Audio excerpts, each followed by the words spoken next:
G'day everyone, welcome to part 3 of the house build. In this one we're going to be building our foundation wall, stem wall, whatever you like to call it, up to the level it needs to be to start running our floor joists in.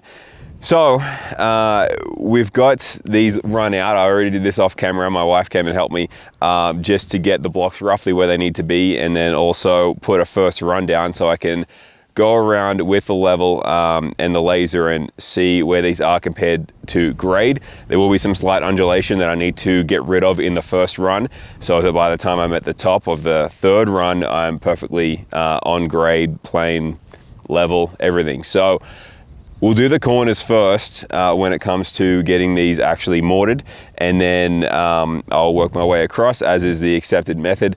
The middle wall will just be a regular lumber wall. It doesn't need to be concrete. It's just going to be transferring that load down into the footing itself, and it's protected from the elements, so it doesn't need to be block. And that'll be it. So let's start by getting these all checked out for level, and then I can know how thick I need to make my mortar on the bottom, and that will get that first pass pretty close to being perfectly on grade.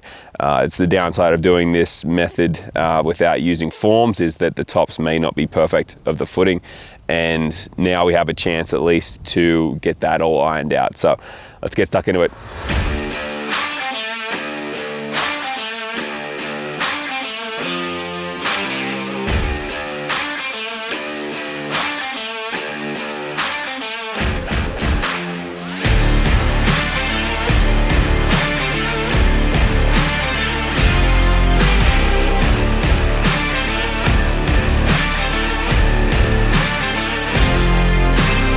Now I've got my corners all set.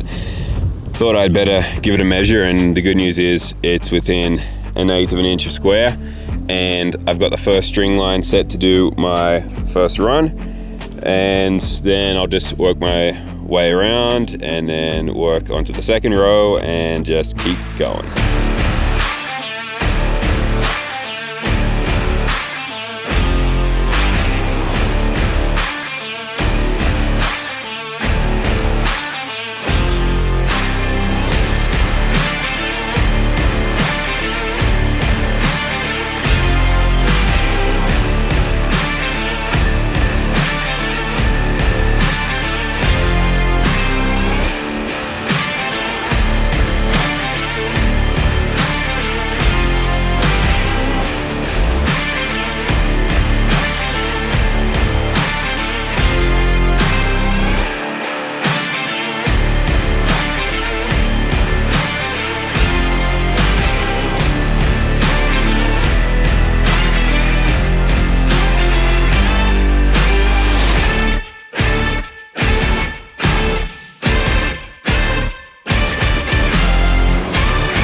And the perimeter wall is now done. So all the blocks are laid out, everything's sealed up, but they do need to be filled with concrete. And so that's going to be the next step. I was initially planning on only filling the cores that had the rebar coming up through them, which is every second block, every fourth core. But looking at my own, I guess, floors, I'm not perfect at laying these blocks, and I would definitely just sleep better at night if every single one of them was filled. It would just increase the stiffness of the wall significantly and not really rely on the quality of my mortar joints to ensure every block stays together properly. So we're going to fill every single block. I have 2 pallets of concrete coming. I'm going to start with what I have on hand, which is 30 bags. My lovely wife is going to come out and help me today, and we're just going to start working our way around pouring them. I will first have to cut off all these long pieces of rebar that are sticking up, and then we're ready to go.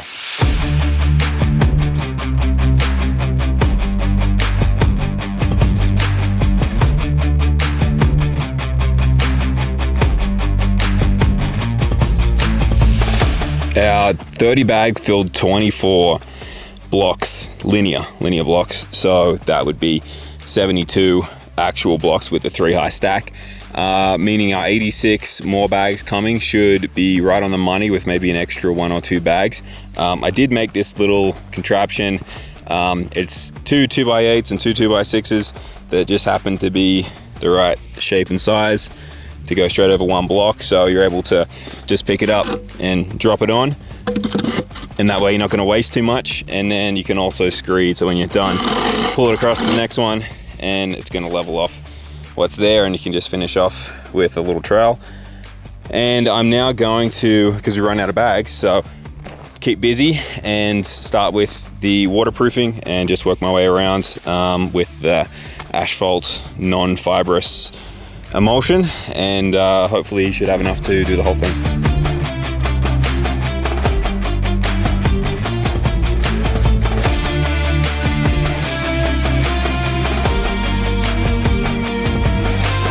My lumber showed up yesterday, so that's good news, exciting. I finished waterproofing the outside of the wall here. So while I'm waiting for the next delivery to come, which is the bags of concrete, I'm gonna start working on this middle wall here, see how far I get. A quick word on how I'm getting this wall laid out. I'm taking my measurement in from the corner where I know the inside line's gonna be, and I drew my string line there, and then took a plumb bob and marked down on the concrete everywhere that there is an anchor bolt, pulling a bit of tension on the sill gasket as I punctured each one of those areas where it's coming through the anchor bolt. That gave me a straight line on the bottom, and then now I've got a straight line on the top level, and a straight line on the bottom to base off my wall. What I'm actually going to do here is take a dam liner, 20 mil thick, and I'm going to run this down the middle of our footing here, because it's the lowest spot in the crawl space, and any water leak would make a pool here, so we're going to kind of create a reverse dam, and if there was a leak, it'll keep it out of this wooden area.